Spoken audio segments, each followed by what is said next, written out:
uplifting your spirit through the inspired Word of God. This is your daily devotional. To be like Jesus, prayers of a godly woman answered. For this child I prayed, and the Lord had given me my petition which I asked of him. 1 Samuel 1:27. Elkanah, a Levite of Mount Ephraim, was a man of wealth and influence, one who loved and feared the Lord. His wife Hannah was a woman of fervent piety, gentle and unassuming.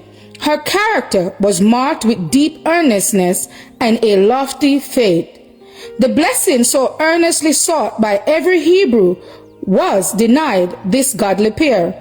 Their home was not gladdened by the voice of childhood, and the desire to perpetuate his name led the husband, as it had led many others, to contract a second marriage.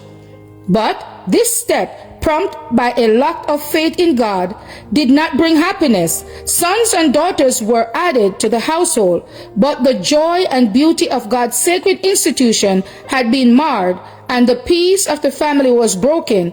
Peninnah, the new wife, was jealous and narrow-minded, and she bore herself with pride and insolence.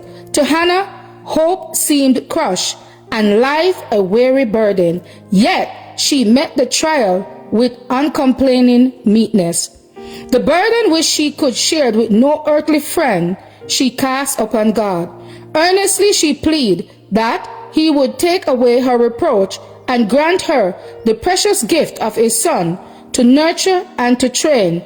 And she made a solemn vow that if her request were granted, she would dedicate her child to God even from its birth. Hannah's prayer was granted. She received the gift for which she had so earnestly entreated. As she looked upon the child, she called him Samuel, asked of God. As soon as the little one was old enough to be separated from his mother, she fulfilled her vow.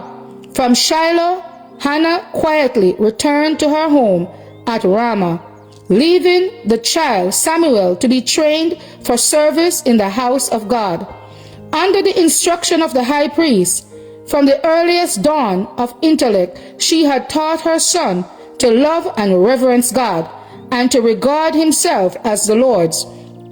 By every familiar object surrounding him, she had sought to lead his thoughts up to the Creator. When separated from her child, the faithful mother solicitude did not cease. Every day he was the subject of her prayers. She did not ask for her son worldly greatness, but she earnestly pleaded that he might attain that greatness which heaven values, that he might honor God and bless his fellow human beings. To be like Jesus, January 23rd. As for me and my house, we will serve the Lord. Thank you all for listening, and please join us once again tomorrow for your daily devotional reading. God bless.